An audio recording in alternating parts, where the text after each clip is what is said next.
La ilaha illallah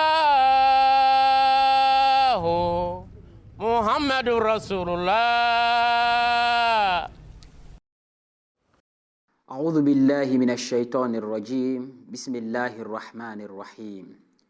Chers téléspectateurs, Assalamu alaikum wa rahmatullahi wa barakatuh. Que la paix et la bénédiction d'Allah soient sur vous. C'est un plaisir de vous accueillir dans notre programme Voyage vers l'Islam.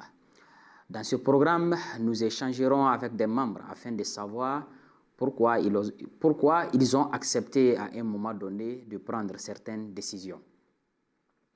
Aujourd'hui, nous allons parler d'une histoire très inspirante de notre respecté membre, Dr Youssouf Guindo, qui est né dans les années 1984. C'est un père de famille. Il a accepté l'Ahmadiyya en 2015. Monsieur Dr Youssouf Guindo, nous vous souhaitons la bienvenue dans notre studio. Assalamu alaikum wa rahmatullahi wa barakatuh. Wa alaikum salam wa rahmatullahi wa barakatuh. Je suis Dr Youssouf Guindo, chirurgien dentiste. Je suis le caïd régional de Koulikoro. Alhamdulillah, jazakumullah.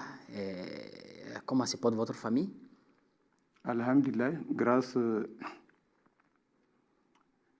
Dieu merci, la famille se porte très bien. Alhamdulillah. Est-elle religieuse ou pas? Dieu merci, je suis issu d'une famille musulmane. Alhamdulillah. Jazakumullah. Et vous-même, personnellement, quand est-ce que vous vous êtes intéressé à la religion? À votre enfance ou votre adolescence? Oui, issu d'une famille musulmane, c'est à l'enfance. Donc, on suit les pas des parents depuis à l'enfance. Masha'Allah. Alhamdulillah. Jazakumullah. Êtes-vous le premier Ahmadi de votre famille? Oui. Oui, je suis le premier. Vous êtes le Ahmadi premier de la famille. Ok. Et comment a été votre adhésion? L'adhésion, c'est à la faculté de médecine, quand on était étudiant. De fait, j'aime écouter les prêches. Oui, je suivais ça. Comme arrivé à Bamako également, les radios, voilà. C'est à travers de ça que je suivais l'émission vers les années 2013. Voilà. Par hasard, j'ai capté, on parle arabois, FM, donc après, il disait certaines choses, je me suis un peu intéressé. Au fil du temps, de temps en temps, je suivais. Donc, tout allait bien, mais côté de voir qu'il y a d'autres prophètes, ça gênait. Suite à ça, quand j'ai terminé la faculté, fin 2013, j'ai été, premier poste, c'était à Koulikoro, au CCRF, 2014. Donc, j'ai été accueilli dans une famille boirée, également lui, il est Ahmadi. C'est lors que, suite à ces fréquentations, on pensait au niveau du mission régional de Koulikoro. C'est ainsi que davantage les choses se sont approfondies et l'adhésion est venue par la suite. Ok, alhamdulillah. Donc, c'est votre tuteur, oui. Donc, qui vous a, je peux dire, vous a prêché l'Ahmadiyya et qui vous a convaincu de devenir Ahmadiste. Mais quelle preuve est-ce que vous-même vous avez trouvé donc, qui vous a vraiment impressionné et qui vous a attiré vers l'Ahmadiyya? Preuve, c'est la simplicité, oui, de l'islam. Parce qu'on pensait comme l'islam, c'était comme un fardeau sur la tête, étant donné que c'était simple. La simplicité avec la cohérence, parce qu'il travaille avec le Coran et les hadiths. Et ce qui est frappant, tous les hadiths qui n'ont pas leur source au niveau du Coran, ils ne travaillent pas avec ça. Parce que les hadiths ne peuvent pas contrôler le Coran. Donc, il parle avec des preuves et il t'explique comment les choses, les événements se sont passés. C'est du concret. À un certain niveau de formation, comme quand tu s'intéresses à ces choses depuis à un certain niveau, Donc, à un moment donné, quand on donne l'explication, à certains, donc tu trouves un peu de la lumière, voire faire la part des choses. C'est en ce moment que j'ai trouvé que, bon, je ne peux pas trop dire, mais quel qu'en soit, il y a quelque chose qui est là. Voilà. C'est en ce moment, quand même, pour moi, c'est ce côté-là qui m'a beaucoup frappé. Et puis, parce que je sais que le Coran, il n'y a pas de Coran. Les hadiths, c'est nombreux, mais le Coran, c'est unique. Donc, tous qui tirent leur source au niveau du Coran avec des explications claires, bon, je trouve que, je ne sais pas, mais je dis que quel qu'en soit, voilà, peut-être au fil du temps, mais ça, quand même, c'est la vérité. C'est en ce moment, quand même, le point fort, c'est à ce niveau. Masha'Allah, jazakumullah. L'Ahmadiyya, comment dirais-je, est basé sur le Coran. Donc, tous les arguments que l'Ahmadiyya avance, c'est puisé directement dans le Coran. Donc, après, donc, on peut les soutenir avec des hadiths. Et tout à l'heure, vous avez parlé de, comment dirais-je, que quand vous avez entendu qu'il y a un autre prophète après le prophète Mohammed sallallahu alayhi wa sallam, donc cela vous a un peu, disons, choqué.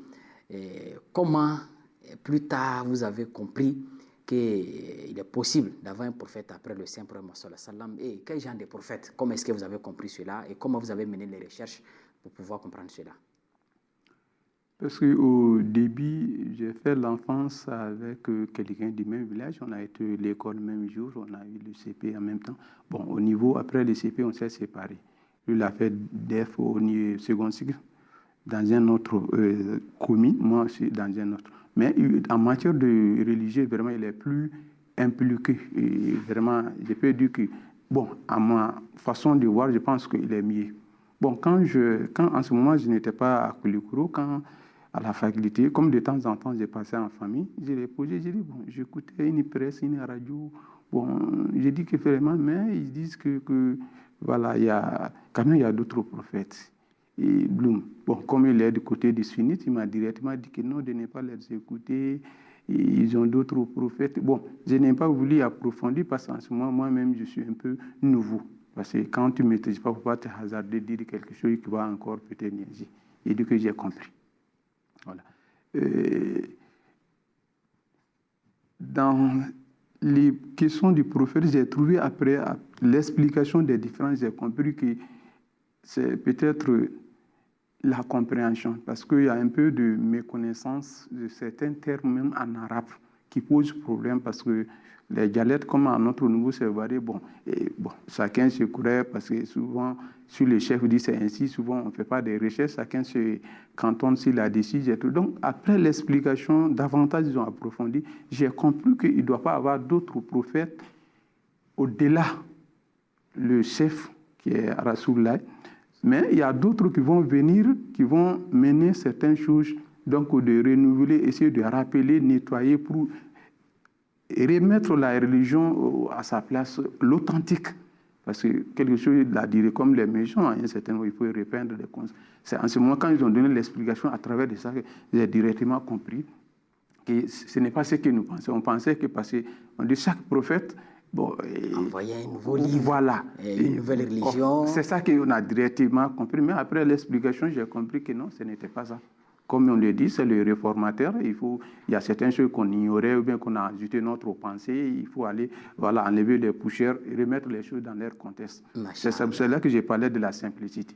Parce que quand il y a certains hadiths où on te relate certains faits, souvent ça te donne, bon, tu dis que là, c'est compliqué. Mais l'explication au niveau des Hamadis, tu trouves c'est terre à terre. Quel qu'en soit, tu n'as pas besoin de trop étudier pour ça. La vérité, là, il ne faut pas trop chercher. Masha'Allah, jazakumullah, jaza. Ce qui veut dire que quand on parle de prophète, il faut demander quel type de prophète. Parce qu'il y a des prophètes de loi, il y a des prophètes réformateurs. Donc l'Ahmadiyya n'a qu'un seul prophète, qui est le prophète Mohammed sallallahu alayhi wa sallam. Et Hadrat Mirza Ghulam Ahmad n'est qu'un prophète réformateur, mais pas un prophète législateur. Donc merci beaucoup pour votre explication.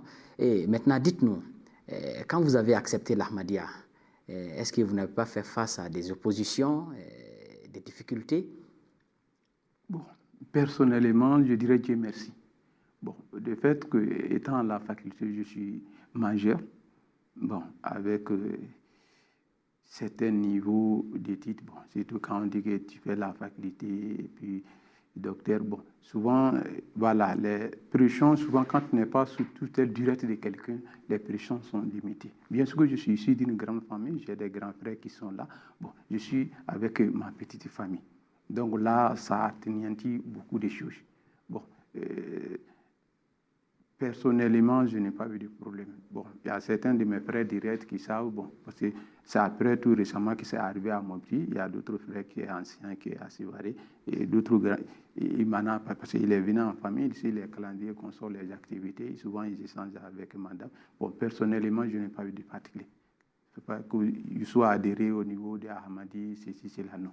Dieu merci. Donc, vous avez dit que vous n'avez pas eu d'opposition de côté de votre famille, etc. Mais souvent, vous savez, quand on accepte, on adhère à l'Ahmadiyya, peut-être du côté des amis, souvent d'autres peuvent dire que, bon, nous, vraiment, on est découragés de vous, ou bien, bon, à travers leurs attitudes, vous allez remarquer, bon, qu'ils commencent à se méfier de vous, même d'autres n'ont pas le courage. Est-ce que cela ne vous est pas arrivé? Je n'ai pas eu quelque chose quand même à travers les amis, non. Les relations sont restées intactes. Oui, chacun fait ses pratiques. Bon, comme il n'y a pas de différence, c'est juste quelques points qui sont au niveau du prophète, non. Il n'y a rien de particulier. Masha'Allah. Donc, ok. Donc, sur ce, vous-même, qu'est-ce que vous attirez exactement vers l'Ahmadiyya? Ahmadiyya, oui, c'est la simplicité de l'islam qui donne qui attire, qui te motive davantage de te donner au Tout-Puissant. C'est-à-dire, ils encouragent davantage. Parce que quand on t'explique quelque chose, tu pensais que c'est sous forme de fardeau et tu trouves que c'est simple. Donc, il y a cette manifestation interne qui, ce n'était même pas compliqué, tu ne sais pas pourquoi. Voilà. Parce que, comme étant issu d'une famille, toujours on est à certains niveaux, il faut chercher connaissance qui est là. Mais quelque chose dont tu croyais, c'est un peu compliqué. Quelqu'un te fait savoir que non, ce n'était pas ça, c'est simple que ceci, avec des exemples. Donc, je trouve que la simplicité, facilité et les choses comme elles étaient. Parce qu'il y avait un peu comme ainsi, assure des rajouts, des fois, c'est ça qui faisait nous décourager. Mais quand on te dit comment les choses étaient vraiment, bon, c'est la simplicité avec qui est basée, les preuves authentiques, qui est le courant qui ne varie pas. Voilà. C'est ça qui m'a attiré, bon, parce que quel qu'en soit le bord de quand on dit c'est le courant qui est, je pense qu'il n'y a pas de détour dans ça. Masha'Allah, jazakumullah, c'est ce que le Coran dit. La religion, c'est, ça correspond à la nature même humaine. Et le prophète sallallahu alayhi wa sallam dit yassiru wa la tu'assiru. Donc, cette religion est tellement simple, donc de ne pas rendre les choses compliquées pour les gens. Ok, vraiment, jazakumullah sana jaza. Donc, quel changement s'est opéré en vous après avoir accepté l'Ahmadiyya? Changement que j'ai remarqué, ça a donné conviction, d'acceptation en soi-même. Oui, d'être sûr, convaincu que c'est réel. Maintenant, ça donne en soi un certain languissement, plaisir dans l'adoration d'Allah subhanahu wa ta'ala. Je suis davantage rassuré moi-même que je fais, je suis sûr et certain, c'est ça. Donc ça me donne davantage de motivation avec toutes les énergies qu'il faut. Voilà. Je suis fier de moi-même. Voilà. Ça me donne une certaine fierté d'être Ahmadi. Masha'Allah. Donc ça c'est un grand signe parce que pour ceux qui cheminent vers Allah subhanahu wa ta'ala, donc Allah dit que ceux-là ils auront la tranquillité du cœur et surtout la paix entre eux-mêmes, la paix intérieure. Et cette paix-là aussi évolue entre eux et leurs prochains. Donc, vraiment, jazakumullah, Hassan Jaza. Donc, maintenant, après avoir nous expliqué cette histoire vraiment très inspirante, qu'est-ce que vous pouvez nous dire, qu'est-ce que pouvez-vous dire à ceux qui accusent l'islam de terrorisme et aussi dire aussi aux musulmans aujourd'hui qui se querellent entre eux par-ci par-là, donc telle personne n'est pas musulman, tel groupe n'est pas musulman, qu'est-ce que pouvez-vous nous dire? Oui, alhamdulillah. Bon, je pense que c'est la méconnaissance. Oui, c'est la méconnaissance même de la religion. Ce n'est pas toi qui ne connais pas que les autres ne connaissent pas. Il faut toujours chercher. Le savoir, la personne n'est le propriétaire. Voilà, parce qu'il ne faut pas se limiter à un seul chef, à un chef maître. Donc, il faut demander. Bon, tu ne connais pas là, c'est vrai, il faut savoir. Poser la question, ah, vous disiez ça, mais on va te donner tes explications ainsi que les documents sources. Bon, si les gens se disent que X a dit ça, Y, les gens ils relatent les faits sans vérifier. Et personne n'a le courage de demander exactement les concernés même. Pourquoi vous disiez ça? Quelles sont les preuves que vous avez? Non, on dit qu'on a appris ainsi, ils sont comme ça, ils sont comme ça. Donc ça, je pense que ça, c'est la méconnaissance. Et ils n'ont pas aussi à avoir le courage de demander. C'est très important. Tu ne connais pas, ce n'est pas un problème. Mais tu ne cherches pas à connaître, c'est ça qui est le problème. Moi, je trouve que c'est la méconnaissance. Parce que quelqu'un, s'ils arrivent à comprendre l'islam en tant que tel, on ne peut pas parler de terrorisme au niveau de l'islam. Jamais. Tout ce qui est problème qui vient, c'est secondaire. Ce n'est pas souvent, bon, on attribue à l'islam, mais ce n'est pas de l'islam. Non, non, non. Les personnes qui font, ils savent pourquoi ils font. Souvent, c'est la méconnaissance, ils sont instrumentalisés, ainsi, ils sont au sort de quelqu'un d'autre qui ne dit pas leur nom, peut-être qu'ils ont d'autres agendas cassés. Sinon, la religion en tant que telle, l'islam, c'est authentique, c'est la paix. Ok, Jazakumullah San al-Jaza. Est-ce que vous n'avez pas de regrets aujourd'hui, après avoir accepté l'Ahmadiyya? Au cas contraire, je remercie Dieu. Au moins, certains ont entendu parler de l'histoire de Mahdi, ils n'ont pas vu. Bon, moi, Dieu merci, Dieu m'a donné la chance. Non seulement d'entendre parler, de me rendre compte qu'il est déjà là et qu'il y a des représentants à travers de ça, si j'arrive à dire c'est une fierté, je remercie le Tout-Puissant qui a fait que je sois Ahmadi. C'est une fierté pour moi. Alhamdulillah. Jazakumullah, Hassan al-Jaza. Et dans l'Ahmadiyya, on parle de Khalif, le guide spirituel. C'est une prophétie du Saint-Coran disant que les croyants seront guidés par un leader. Et le prophète sallallahu alayhi wa sallam a dit aussi exactement, donc si vous voulez reconnaître le groupe qui est sur le droit chemin parmi les nombreuses sectes, donc c'est le groupe qui aura un guide. Donc dans l'Ahmadiyya, on parle d'un guide, d'un chef qui est le Khalif. L'avez-vous une fois rencontré? Est-ce que le Khalif, quelle relation vous avez avec lui?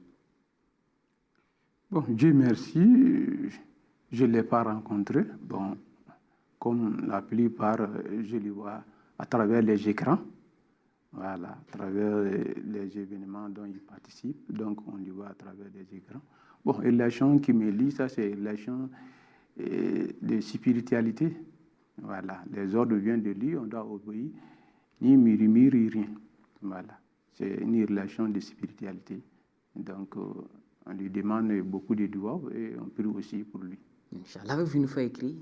Oui, il a écrit. Est-ce que vous avez eu des Oui, réponses? il a répondu. Les réponses sont venues. Alhamdulillah, je remercie Dieu. Ça, c'est quand j'étais à Koulikoro, je l'ai écrit. Mais bon. Est-ce que quand vous avez eu la réponse, comment est-ce que vous vous êtes senti? Oui, c'est une joie immense, une fierté, parce que millions de Ahmadis qui étaient à avoir une réponse de son chef guide suprême, c'est une fierté, c'était une joie immense. Il m'a répondu, donc ça montre toute considération qu'il a pour moi de façon personnelle et l'ensemble des Ahmadis du monde. Masha'Allah, Jazakumullah, Hassan al-Jaza, vraiment, merci beaucoup. Vraiment, c'est une histoire vraiment très intéressante. Vraiment, ça nous donne l'envie de continuer. Mais hélas, comme toute bonne chose a toujours une fin. Donc, alors, nous sommes à la fin de notre émission. Donc, nous allons vous demander votre dernier mot, c'est-à-dire votre mot de la fin.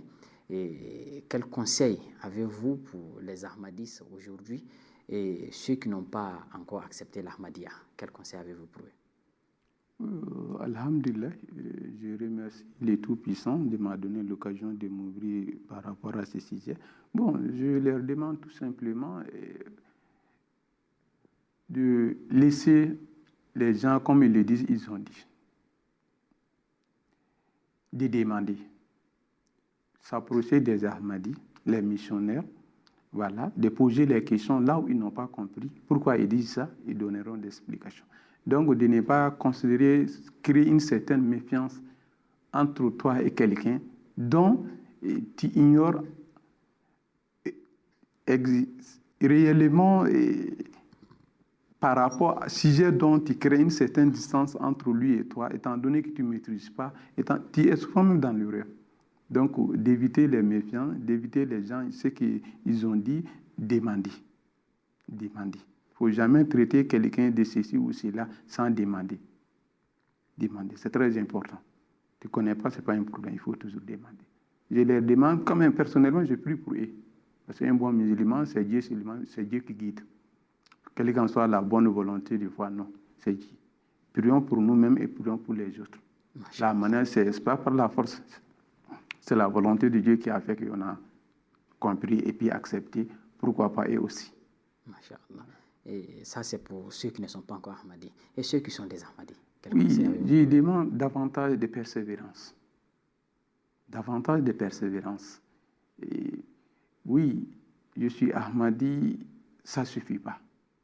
Parce qu'il y a plusieurs choses. L'effort physique et matériel, il y a beaucoup de choses. Donc, donnons-nous la main. Toute organisation, il peut y avoir certaines choses, des difficultés. Oui, c'est au bout de l'effort que ça paye. Donc, davantage de se donner la main, prier, créer cette cohésion, montrer davantage l'unité comme le chef est unique. Voilà.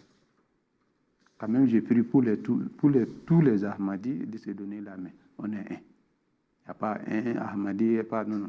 Il n'y a pas un, il n'y a pas deux. C'est Ahmadi, c'est Ahmadi. Donc, prions et faisons davantage. Expliquons à nos proches. Prions pour eux, ce n'est pas la force. Et Inch'Allah, la volonté, grâce à la volonté, les choses iront et ils vont comprendre un jour. Et le souhait que la famille s'agrandisse davantage. Le souhait que tous les Maliens deviennent Ahmadis un jour. C'est mon souhait le plus ardent. Inch'Allah, vraiment, jazakumullah san al-jaza, ce qui est bien dit. Merci beaucoup. Comme vous avez si bien dit, le Coran a dit fasalu ahla dhikri in kuntum la ta'lamun. Donc, pour ceux qui ne sont pas des Ahmadis, ils n'ont qu'à s'approcher des Ahmadis et poser des questions. Ils n'ont qu'à faire des recherches. Donc, et ceux qui sont des Ahmadis n'ont qu'à persévérer et prier pour ceux qui ne sont pas encore des Ahmadis, de ne pas les considérer comme des ennemis, mais de s'approcher d'eux et de prier pour eux et aussi de leur donner le message. Et un jour, Inch'Allah, comme vous avez dit, ça ira. Vraiment, jazakumullah san jaza, docteur Youssouf Guindo, merci pour votre participation. Et chers téléspectateurs de la MTA, nous sommes à la fin de notre émission. Et merci pour votre fidélité. Assalamu alaikum wa rahmatullahi wa barakatuh.